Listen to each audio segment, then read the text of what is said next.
Assalamualaikum warahmatullahi wabarakatuh. Di sini saya akan menjelaskan tentang fluida statik. Sebelum itu, perkenalkan, nama saya Rasti Alia Ramadhani dari kelas 11 IPA 2. Baik, kita masuk ke materi pertama, yaitu fluida statis. Fluida adalah segala zat yang dapat mengalir, yaitu zat cair dan zat gas. Fluida ini adalah ilmu yang mempelajari fluida dalam keadaan diam. Fluida ini memiliki beberapa sifat, yaitu sebagai berikut.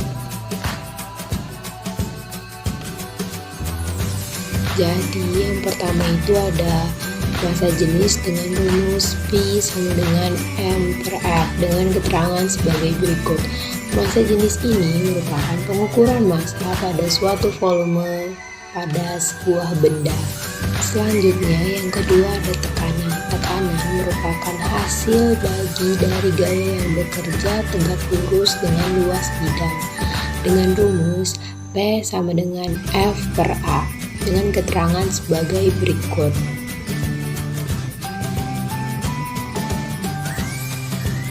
Baik, untuk nomor ketiga itu ada tekanan permukaan. Tekanan permukaan adalah interaksi antar molekul-molekul pada permukaan zat cair yang menyebabkan munculnya tegangan permukaan. Tegangan permukaan ini memiliki rumus Y sama dengan F per L dengan keterangan sebagai berikut. Selanjutnya ada kapilaritas, yaitu kapilaritas merupakan gejala naik atau turunnya sebuah zat cair dalam pipa kapiler dengan rumus H sama dengan 2Y cos per P dikali G dikali R dengan keterangan rumus sebagai berikut. Baik, di sini ada tekanan alat ukur. Yang pertama itu manometer terbuka dengan rumus P sama dengan PO ditambah dengan P dikalikan G dikalikan H. Kemudian ada gambar yang kedua, itu tekanan alat ukur barometer dengan rumus PO sama dengan P kali G kali H. Kemudian yang ketiga itu ada bejana U berhubungan dengan rumus P1 dikalikan H1 sama dengan P2 dikalikan H2.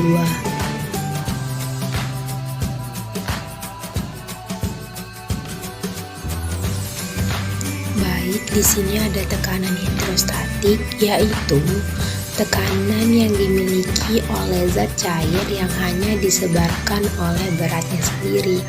Contohnya seperti pemasangan infus pada pasien. Botol pasien itu yang digantung bertujuan agar tekanan zat cair pada infus lebih besar dari tubuh pasien sehingga darah mampu mengalir ke seluruh tubuh pasien dengan rumus pH sama dengan P kali G kali H.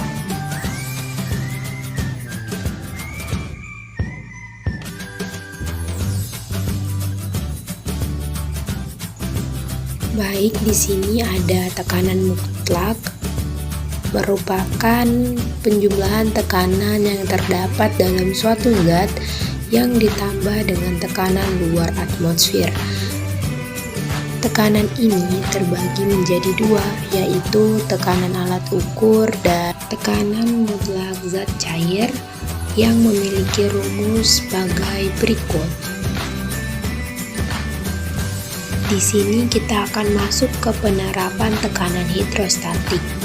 Pengertian dengan bejana berhubungan. Bejana berhubungan adalah suatu wadah atau bejana yang tidak memiliki sekat atau saling berhubungan.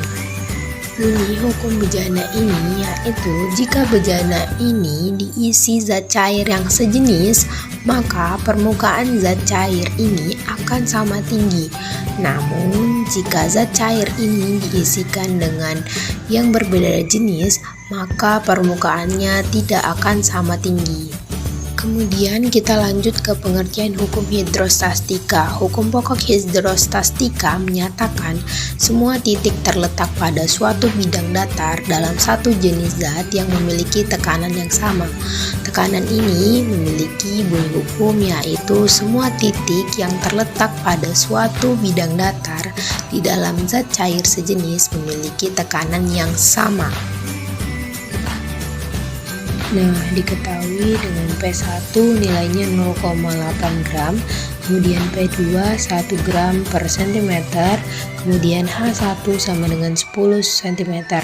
Nah, jadi caranya adalah kita tinggal memasukkan nilai-nilai tersebut sesuai dengan rumus yang ada pada di atas.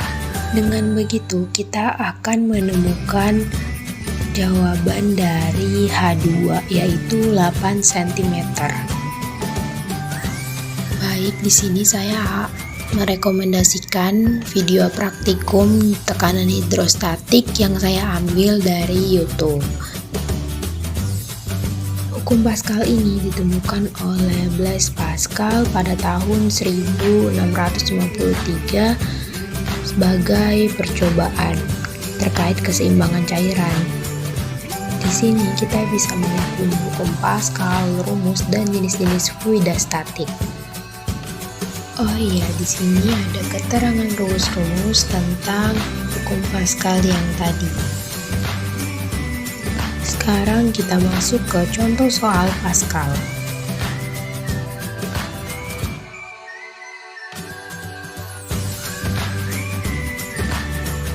Di sini kita menggunakan rumus F1 per A1 sama dengan F2 per A2. Karena di atas sudah diketahui angka-angkanya, jadi tinggal kita masukin aja semua angkanya sesuai dengan rumus. Dengan demikian kita dapat menemukan tentang gaya penghisap yang lebih kecil. Di sini ada beberapa contoh soal yang sama seperti soal nomor 1 tadi.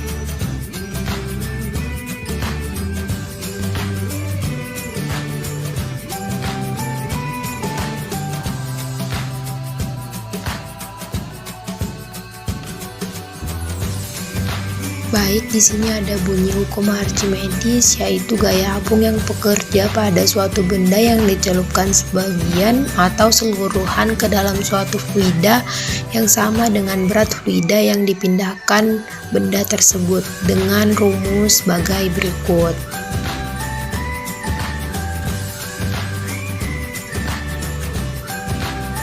Di sini juga terdapat rumus persamaan dari hukum Archimedes. Hukum Archimedes ini dapat digunakan untuk menentukan letak benda yang dicelupkan dalam fluida. Dari gambar yang tadi kita bisa menentukan kasus yang terjadi pada benda terhadap fluida dengan rumus sebagai berikut. Yang pertama itu ada terapung, kemudian melayang yang balok 3, dan kemudian tenggelam di balok 4. Massa jenis benda terapung dapat dihitung dengan rumus sebagai berikut.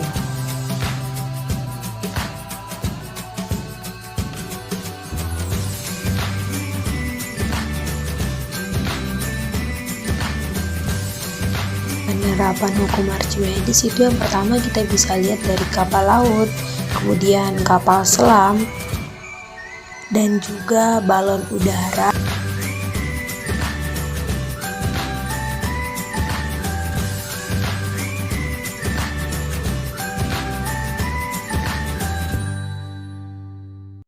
Nah, yang pertama-tama kita harus cari gaya angkat yang ada di dalam air dengan rumus sebagai berikut, kemudian kita masukkan nilainya sama seperti yang tadi, kita masukkan gaya angkat di dalam minyak dengan rumus sebagai berikut dan kita masukkan nilai-nilainya.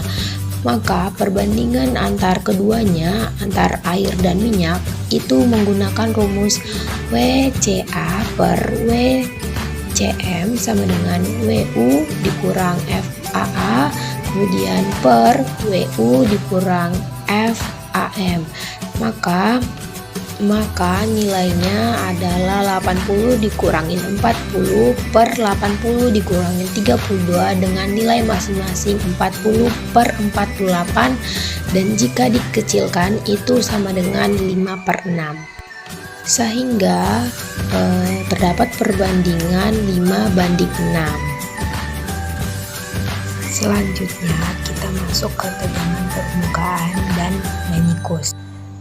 Tegangan permukaan adalah kecenderungan permukaan zat cair untuk mencegah sehingga permukaan seperti ditutupi oleh suatu lapisan.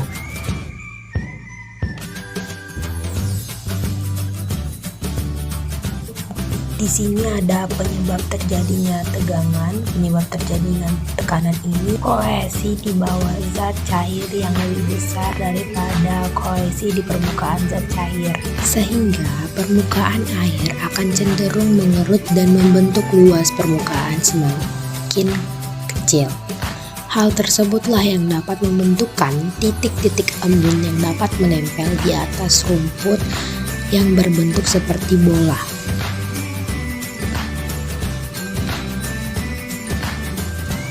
Nah, ada 3 faktor yang mempengaruhi tegangan permukaan. Yang pertama itu suhu, zat terlarut, dan surfaktan. Nah, suhu ini terjadi karena tekanan permukaan menurun dengan meningkatkan suhu karena meningkatnya energi kinetik Monkel. Kemudian ada zat terlarut. Penambahan zat terlarut ini dalam suatu cairan akan meningkatkan viskositas larutan, jadi tegangan permukaan akan bertambah semakin besar. Kemudian yang ketiga itu ada surfaktan yang mengaktifkan suatu permukaan karena cenderung membuat terkonsentrasi pada permukaan, contohnya seperti sabun. Kemudian kita masuk ke rumus tegangan permukaan, yaitu Y sama dengan V per D. Faktor yang mempengaruhi tekanan permukaan itu ada 2, yaitu kohesi dan adhesi. Kohesi sendiri adalah gaya tarik-menarik antar partikel sejenis, contohnya antar partikel air. Kemudian ada adhesi adalah gaya tarik-menarik antara kedua partikel yang berbeda, contohnya seperti fluida dengan dinding tabung. Nah, sekarang kita beranjak ke menikus. Menikus ini terjadi karena adanya proses peristiwa mencengkung atau mencembungnya permukaan zat cair. Jadi menikus tersendiri itu dibagi menjadi 2, yaitu menikus cembung dan menikus cekung. Kita bisa mengambil contoh dari menikus cembung. Nah, apabila air raksa yang berada di dalam tabung reaksi, maka pada permukaan akan berbentuk cembung. Atau dengan kata lain, air raksa tidak membahasai dinding kaca. Kemudian untuk contoh menikus cekung itu kita bisa mengambil contoh seperti apabila ada air yang berada di dalam tabung reaksi, maka pada permukaannya akan berbentuk cekung. Air ini juga dapat membasahi dinding kaca.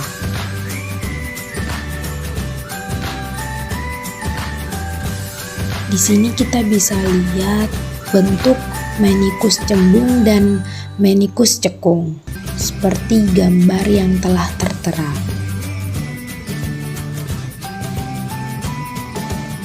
Di soal ini kita akan menggunakan rumus Y sama dengan F per L, dengan F sama dengan 6 Newton dan L sama dengan 10 cm yang diubah ke meter yang menjadi 0,1 meter.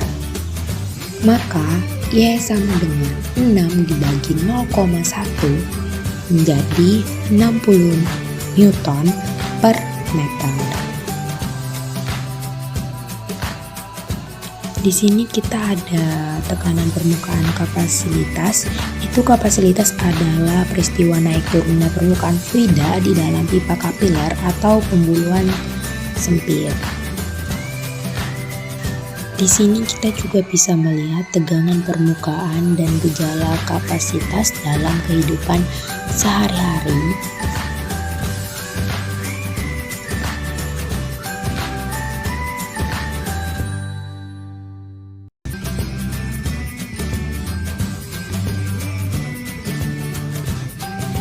Dalam soal tersebut, kita menggunakan rumus H sama dengan 2Y cos dibagi dengan P dikali G dikalikan R.